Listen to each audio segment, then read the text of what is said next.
गरीब चाची के घर अमीर भतीजी लाई इफ्तारी।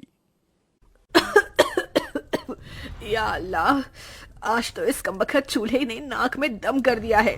ऐसा लग रहा है जैसे चूल्हा ना होकर धुएं की चिमनी हो। अपनी चाची को इस तरह से धुएं में परेशान देखकर जोया आकर कहती है, लाइए चाची माँ, आज हम आपको रोटियां बनाकर खिलाते हैं।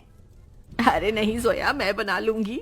मैं नहीं चाहती कि इस चूल्हे के धुएं से मेरी हूर सी भतीजी का चेहरा काला पड़े। इतने में जोया का चाचा अनवर सिर से पांव तक मिट्टी में सना हुआ घर लौट आता है। उसके हाथों में एक छोटी सी थैली थी जिससे चाशनी टपक रही थी। उफ, अरे थैली में से ये क्या टपक रहा है? अरे माफ करना बेगम, मैं तो भूल गया था। मैं जोया बिटिया के लिए उसके मनपसंद की रस भरी इमरती लाया हूँ। इमरती का नाम सुनते ही 24 साल की जोया किसी बच्चे की तरह उतावली जताते हुए बोली, क्या सचमुच चाचा जान, आप मेरी मनपसंद की इमरती लाए हैं? मेरे मुंह में तो पानी आने वाला था, मगर मैंने किसी तरह खुद को रोक लिया। हम सब साथ में इसे इफ्तार में खाएंगे। अरे नहीं बिटिया, मैं जरा सी ही इमरती लाया हूँ, तू खा ले। मुझे और तेरी चाची को मीठे से खास मोहब्बत नहीं है ना बेगम? जी बेशक। असल में इमरती खाने का मरियम और अनवर का भी बड़ा मन था, मगर दोनों अपना मन मार लेते हैं। बचपन की दुर्घटना में जोया के माता पिता स्वर्ग से धार गई, जिसके बाद से जोया के चाचा चाची ने उसे अपनी बेटी की तरह पाला पोसा। उसके प्यार में कोई कमी न हो, इसलिए दोनों ने खुद की अपनी औलाद भी नहीं की। अनवर की माली हालत कुछ ज्यादा खास अच्छी नहीं थी। बस उसके पुश्तों का छोड़ा गया सालों पुराना एक कमरे का कच्चा घर और खेती करने के लिए जमीन का एक छोटा सा हिस्सा, जिस पर थोड़ी बहुत खेती करके जैसे तैसे 2 वक्त की रोटी का गुजारा चल रहा था। या खुदा, कढ़ाई में जरा सी सब्जी है। खैर, नमक प्याज रोटी से ही इफ्तार कर लेंगे। सब्जी सोया को दे देती हूँ। मरियम 3 थाली लगा ले आती है। अरे ये क्या, चाची माँ मेरी थाली में सब्जी, आप दोनों क्या खाएंगे? तभी अनवर अपने गमों को छुपाता हुआ झूठी मुस्कुराहट से बोला, अरे सब्जी की क्या जरूरत, आज तो मैं नून तिल से रोटी ही चटकारे लेकर खाऊंगा। ये कहते हुए गरीब अनवर नमक तेल लगी रोटी काट काट कर खाने लगता है। अपनी गरीब चाचा चाची का ऐसा दुख देखकर जोया का कलेजा कचोट पड़ता है। वो रो पड़ती है।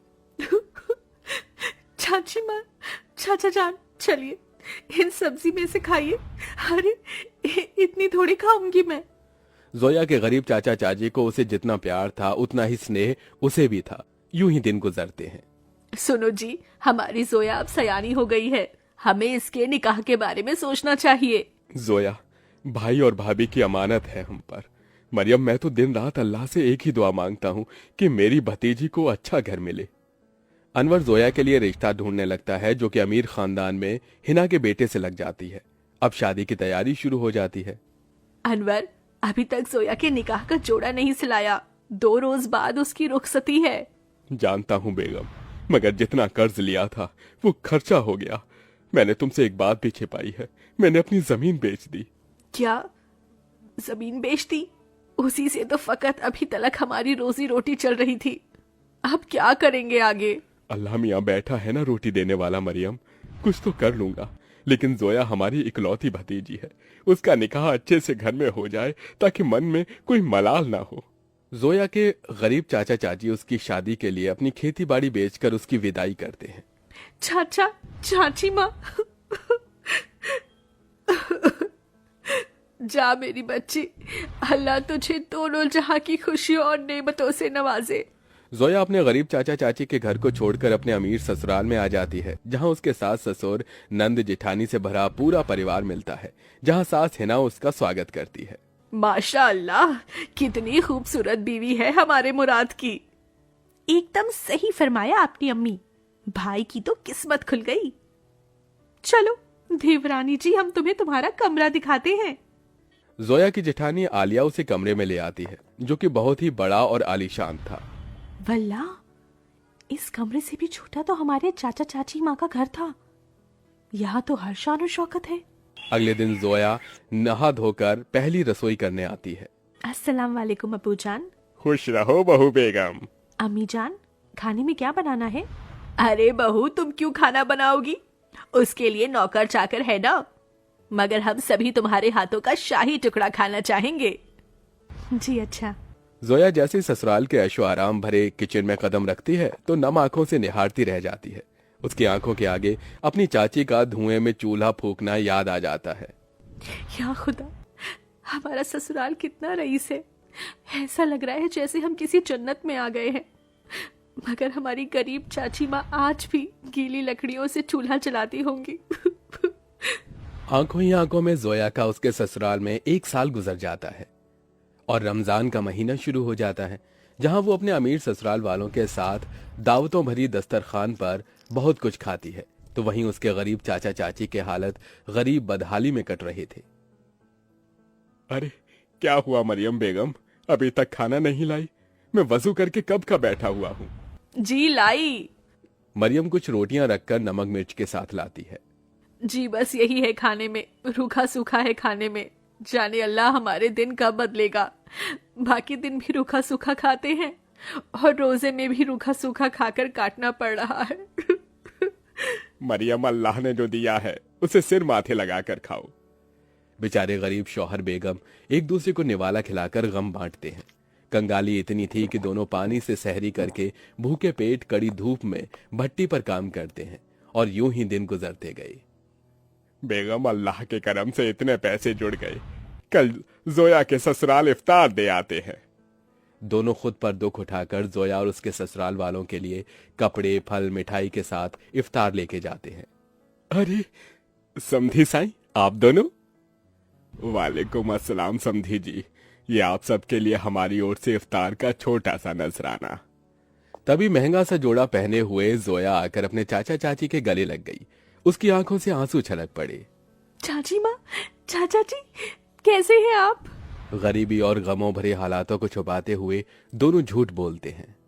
हम अच्छे से हैं। अरे बच्ची, तू खुश तो है?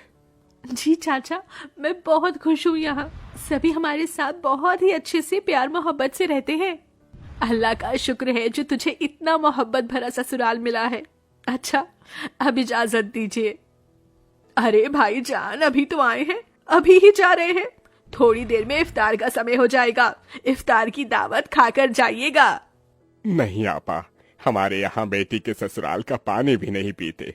हम चलते हैं, अल्लाह हाफिज। उनके जाने के बाद जोया की नंद ने कहा, अम्मी, आपने गौर फरमाया भाभी जान के चाचा चाची काफी कमजोर से लग रहे थे और कुछ परेशान भी थे। नाजिमा, लाजमी है कि वो कुछ परेशानी में है। बहू, तेरे चाचा चाची बहुत ही खुददार हैं। ऐसे तो वो हमारी मदद लेंगे नहीं। एक काम कर, तू भी उनके लिए इफ्तारी लेके जा, इन्हें अच्छा लगेगा।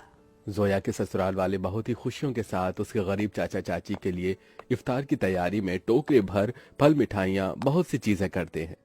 2 दिन बाद जोया अपने गरीब चाचा चाची के घर पहुंचती है। किस्मत तो देखो, उस इफ्तारी की शाम उनके घर में रोटी के लिए भी जखना लगा हुआ था। तभी कुछ लोग अलमारी, कुर्सी, फ्रिज, पलंग इत्यादि अंदर लाते हैं। ये सब किसका सामान उतरकर हमारे घर आ रहा है? जोया, तू मेरी बच्ची? अस्सलाम वालेकुम चाची माँ, क्या बात है? इफ्तार का समय हो गया और आप दोनों ऐसे बैठे हैं? हम इफ्तार करने ही जा रहे थे। तो चलिए, मैं थाली लगाकर लाती हूँ। हम तीनों चाचा चाची भतीजी एक साथ इफ्तार करेंगे। जोया जैसे ही चूल्हे के पास जाकर देखती है तो सारे बर्तन खाली पड़े होते हैं। ये देखकर उसकी आंखों से आंसू गिरने लगते हैं। चाचा चाची, इस घर से मेरी रुखसती क्या हुई?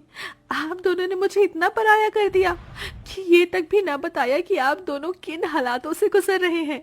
मेरी बच्ची, इस घर में क्या तूने कम गमजादगी उठाई थी? चाचा चाची माँ, आप दोनों ने भी तो मेरे लिए कितनी कुर्बानी दी, कितनी मेहनत मशक्कत की और मुझे शहजादी जैसा पाला पोसा। अब मेरी बारी है। इसके बाद जोया खुद अपने हाथों से इफ्तार में बहुत कुछ बनाती है। इफ्तार की दावत देखकर उसके चाचा चाची पेट भरकर खाते हैं। आज एक अरसे बाद ऐसी इफ्तारी नसीब हुई है, वरना तो सालों से गरीबी में रूखे सूखे से रमजान के रोजे कट रहे थे। मैं यहाँ आप दोनों को सिर्फ इफ्तार देने नहीं आई, बल्कि ईद पर आपको मेरे यहाँ आना है और ये अम्मी अब्बू का हुक्म है। हम आएंगे बिटिया, जरूर आएंगे। जोया के गरीब चाचा चाची ईद के दिन उसके घर आते हैं, जहां उनका खूब स्वागत होता है और सभी साथ मिलजुल कर ईद मनाते हैं।